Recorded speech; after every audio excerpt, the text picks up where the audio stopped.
Alright, hey guys and what's up everybody, it's Devesh back it again with in fresh video. So आज हम करवाने वाले हैं organisational behaviour की unit number 5 का चैप्टर नंबर हमारा है यहाँ पे सेकंड।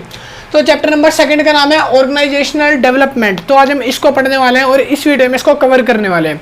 वीडियो को स्टार्ट करने से पहले बता दूं, अगर किसी को भी नोट्स खरीदने हैं, परचेस करने हैं तो कॉन्टैक्ट नंबर नीचे डिस्क्रिप्शन में दे रखा है, जाके व्हाट्सएप पे कॉन्टैक्ट कर सकते हो। नहीं तो कॉन्टैक्ट नंबर यहाँ पे भी दे रखा है। पूरे हैंड रिटन नोट्स मिलेंगे कंप्लीट यूनिट वाइज, ठीक है। और जिसने मेरी बाकी सारी वीडियो नहीं देखी तो मैं बता दूं, ओबी की जो फर्स्ट पार्ट है और ओबी का सेकंड पार्ट है उसके ऊपर यूनिट वाइज वीडियो सारी बना रखी है। लिंक सारी वीडियो का डिस्क्रिप्शन में जाके आप एक से लेके यूनिट वाइज सारी चैप्टर देख सकते हो। तो आइए अब करते हैं वीडियो को स्टार्ट। अभी हम पढ़ने वाले हैं chapter number second, organizational development. तो देखो, सबसे पहले आपको सीखना पड़ेगा कि ऑर्गेनाइजेशनल डेवलपमेंट होता क्या है। ऑर्गेनाइजेशन क्या होता है? एक बड़ा सा संगठन होता है जहां पे लोगों का समूह रहता है, ठीक है। बोल सकते हो काफी सारे लोग जो है जब वो आपस में मिलके एक छोटे से मोटिव के लिए काम करते हैं उसको ऑर्गेनाइजेशन बोलते हैं। डेवलपमेंट मतलब होता है उसका विकास, ठीक है। संस्था का, संगठन का, किसी भी चीज का विकास करना ऑर्गेनाइजेशनल डेवलपमेंट कहता है। और डेवलपमेंट जब हम किसी भी चीज का करते हैं तो उसके लिए कुछ चीजों की होना जरूरत होती है, जैसे कि टेक्निकल हो सकती है, ठीक है, कोई भी टेक्नोलॉजी हो सकती है, या फिर अगर मान लो कोई स्ट्रेटजी है, स्ट्रेटजी होना जरूरी है, या फिर डिजाइन, या फिर कंपोनेंट। तो ऐसी काफी सारी चीजें होती है जो ऑर्गेनाइजेशन को डेवलप करने में मदद करती है। तो वही हम यहाँ पे पढ़ेंगे। तो मैंने एक डेफिनेशन लिखी है, डेफिनेशन बोल सकते हो या फिर बोल सकते हो इसकी इंट्रोडक्शन है। तो देखो यहाँ पे लिखा है, organizational development is a system wide process of applying behaviour science knowledge of the plan. कह रहा है ऑर्गेनाइजेशनल डेवलपमेंट क्या है? एक बहुत बड़ा एक फैला हुआ विस्तार है जिसमें हम देखते हैं कि किस तरह से अपनी शक्तियों का इस्तेमाल किया जाए, किस तरह से अपने रिसोर्सेज का इस्तेमाल किया जाए और किस तरह से अपनी बुद्धिमत्ता से अपनी ऑर्गेनाइजेशन को आगे बढ़ाया जाए। आगे उसके नीचे लिखा है मैंने, change and development of the strategy design components and process of enable organization to be effective. एक ऑर्गेनाइजेशन को इफेक्टिव बनाने के लिए हमें उसकी स्ट्रेटजी बदलनी पड़ती है। कुछ ऐसे वर्कर्स को रखना पड़ता है जो वेल एजुकेटेड हो, वेल नॉलेज हो, ठीक है, ताकि वो कुछ आइडिया दे सके। कुछ छोटे मोटे कंपोनेंट्स मतलब कि उसकी नीतियां चेंज करनी पड़ती है। ये सारी चीज़ों को चेंज करने के बाद बनता है एक ऑर्गेनाइजेशन का डेवलपमेंट, ठीक है। उसके नीचे मैंने एक लाइन और लिखी है, स्ट्रेटजीज। देखो, आपको ये सीखना पड़ेगा स्ट्रेटजी क्या होती है।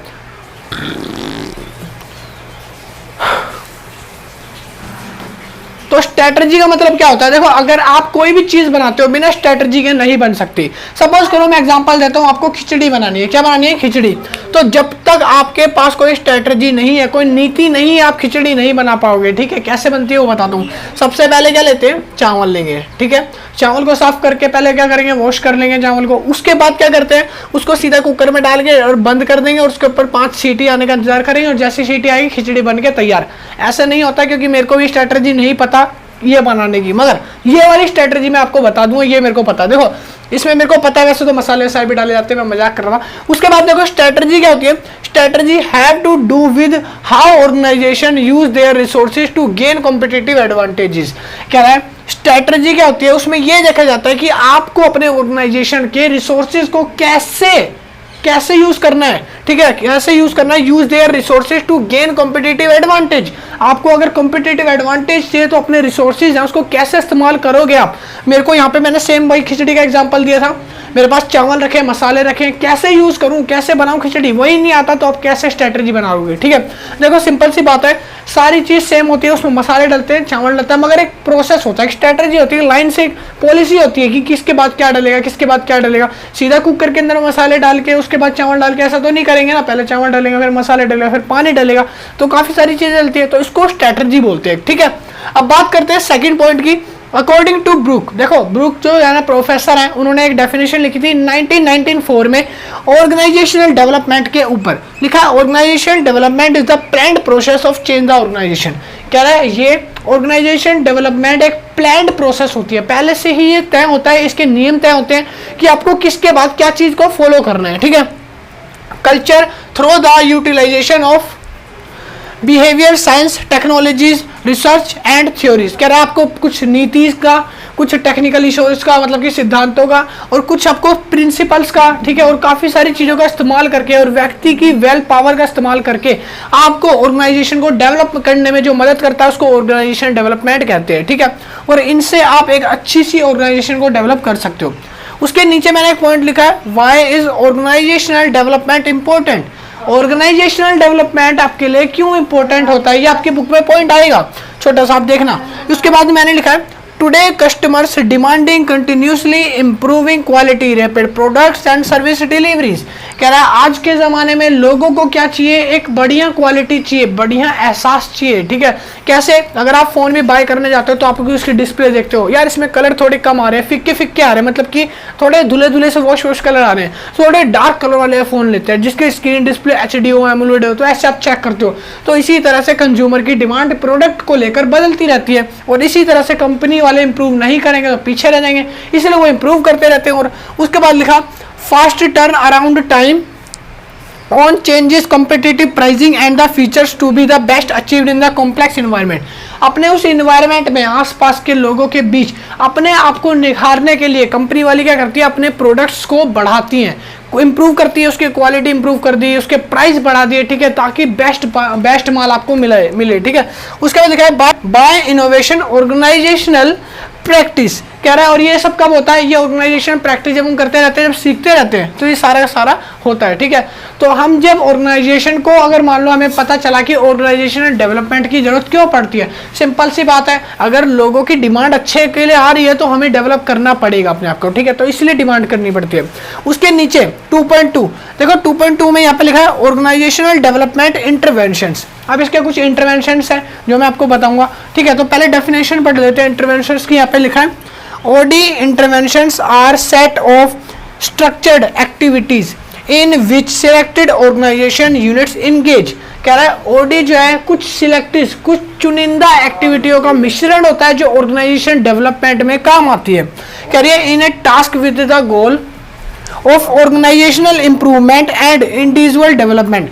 कह रहा है ऑर्गेनाइजेशन में जब हम ये कुछ चुनिंदा टास्क को पूरा करते हैं ना, वो टास्क हमारी संगठन मतलब कि संस्था के लिए भी और व्यक्तिगत हित के लिए भी, दोनों के लिए काफ़ी ज़्यादा अच्छे होते हैं। तो वो कौन कौन से हैं वो टास्क जो हम पूरा करते हैं, तो नीचे उसके मैंने लिखा है इंटरवेंशंस टेक्निक्स। तो ये टेक्निक्स होती है, कुछ नीतियाँ होती है जो आपको फॉलो करनी होती है।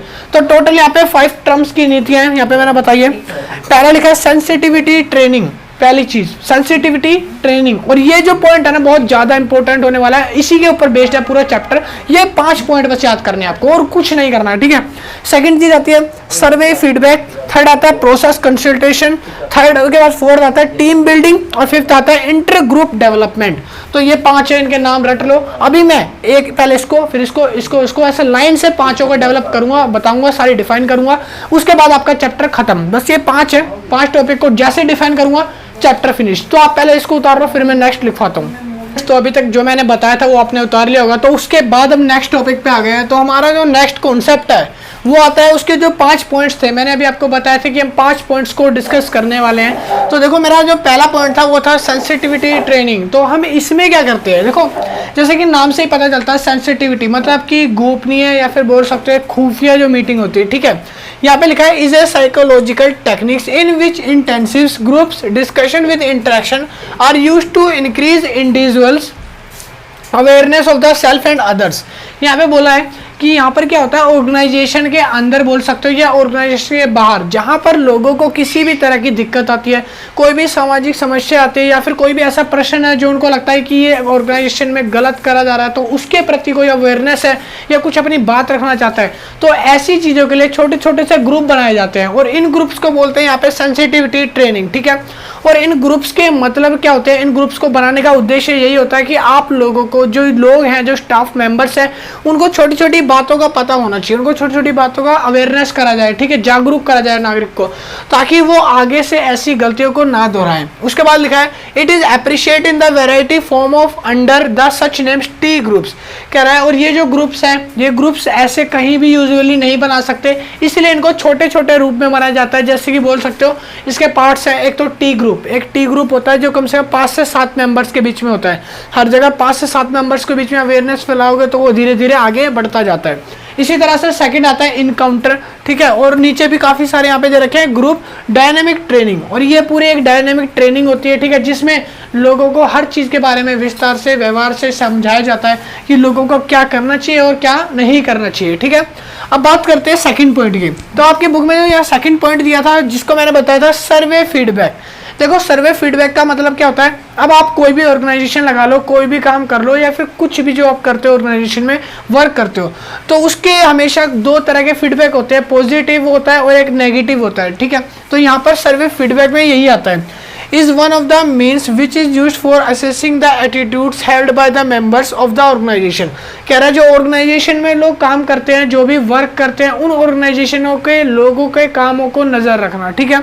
उसके बाद लिखा है identifying discrepancies among members perceptions and solving the difference. कह रहा है और उनकी बातों को सुनना समझना और उनके जो क्वेश्चंस है, उनके जो सवाल आते हैं उसके ऊपर उसको फीडबैक देना, उसको किसी तरह से आपको हैंडल करना होता है, ठीक है, उसको सॉल्व करना होता है। आगे लिखा है the manager of any given units and those employees who reported directly to him and her. कह रहा है अगर कोई मैनेजर किसी एम्प्लॉय को कोई भी काम सौंपता है तो वो काम होने पर उस एम्प्लॉय को उस मैनेजर के पास जाके कांटेक्ट करना चाहिए कि ये काम मेरा हो गया है, ठीक है, उसको जाके फीडबैक बताए। और जो मैनेजर होता है उसका काम क्या होता है, उसको चेक करके उसकी रिपोर्ट बनाना कि ये कितना ठीक है या फिर कितना गलत है, उसका फीडबैक लेना, उसमें जो कमी है उस कमी को सुधारने के लिए उसको फीडबैक दिया जाए, ठीक है। तो ये सारे काम आते हैं सर्वे फीडबैक में। पॉइंट नंबर 3 जो आपकी बुक में है वो लिखा है प्रोसेस कंसल्टेंसी। देखो प्रोसेस कंसल्टेंट मतलब क्या होता है, यहाँ पर होता है आसपास का जो इन्वायरमेंट है, जो आसपास का इन्वायरमेंट हो रहा है, जो आसपास आपके लोग काम कर रहे हैं, उन लोगों को ऑब्जर्व करना होता है, ठीक है। लोगों को ऑब्जर्व करने के बाद उनकी जहाँ कोई गलती है तो उनको वहाँ पे समझाना होता है, उनको वहाँ पे क्या करना होता है, अवेयर करना होता है। यहाँ पे इसी तरह से एक प्रोफेसर है जो मैंने पहले भी डिस्कस किया था, एडगर सचिन करके, उन्होंने बताया has been defined as the set of activities of the part of consultants. कह रहा है ये एक set of part of activity है जो कि ऑर्गेनाइजेशन में यूज करी जाती है, which help the client to perceive, और ये हेल्प करती है क्लाइंट्स की जो डीमोटिवेटिंग थ्योरीज है या फिर बोल सकते हो उनके दिमाग में जो क्वेश्चंस हैं उनको सॉर्ट आउट करने में। कह रहा है understanding and get upon the process every events which occur, यहाँ पे सॉरी एच रह गया, which occur in the clients environment. कह रहा है क्लाइंट्स के एनवायरनमेंट में जो भी आसपास चीज वो देखते हैं, जो भी वो ऑब्जर्व कर रहे हैं, उनको उन्हें अच्छे तरीके से समझाना, चाहे वो सामाजिक हो, चाहे वो व्यक्तिगत हो, चाहे वो ऐसे बोल सकते हो संस्था के हित में करा जाए, ठीक है। तो सारी तरह से आपको उनको क्या करना होता है, अवेयर करना होता है। अब देखो इसको कैसे अवेयर करा जाता है, इसके कुछ नीचे पॉइंट्स हैं, बोल सकते हो स्टेप्स ऑफ कंसल्टेंट, प्रोसेस है, इसके स्टेप बोल सकते हो, कुछ भी बोल सकते हो।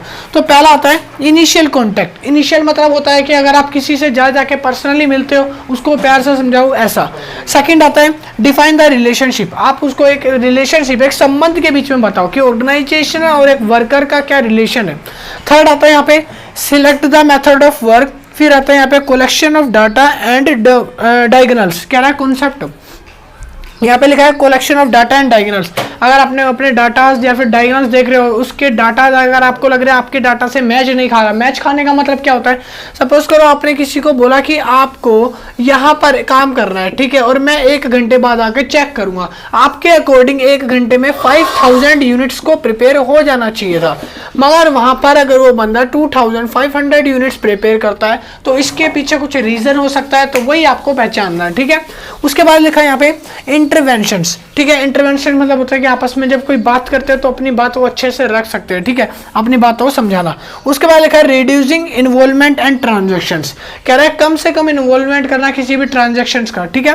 तो ये इसके स्टेप्स ऑफ प्रोसेस है जो मैंने बताया। तो ये 3 पार्ट आपके कंप्लीट हो गए। अभी रहते हैं इसके 2 पार्ट्स और, वो 2 पार्ट्स और लिखवाता हूँ, फिर वीडियो को करेंगे एंड। तो आप इसको उतार लो, मैंने भी जो बताया था आपने उतार लिया होगा। तो अब हम करवा रहे हैं अपना लास्ट कॉन्सेप्ट। तो देखो 2 पॉइंट और रह गए थे 5 में से, जैसे कि टीम बिल्डिंग और इंटर ग्रुप डेवलपमेंट। तो ये 2 पॉइंट रह गए थे, तो ये दोनों पॉइंट और बता देता हूँ।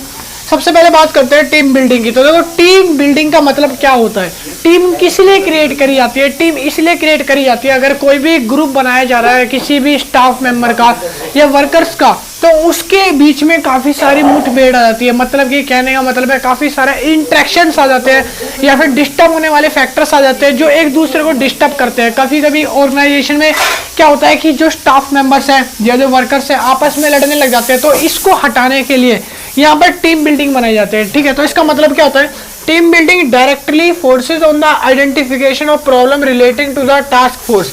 कह रहा है जो टास्क हमने कंप्लीट करना है, उस टास्क के अंदर जितनी भी बाधाएं आ रही है, जो भी प्रॉब्लम्स आ रही है, सीधा उसके ऊपर पहचान कर अटैक करता है और उसको हटाता है, ठीक है। कह रहा है and low down concern plan of their elimination. कह रहा है और जितनी भी ऐसी बाधाएं आती हैं या फिर रुकावटें आती हैं उन सबको खत्म करने का काम ये करता है। Elimination a team building program deal with a new problem on the goal basis.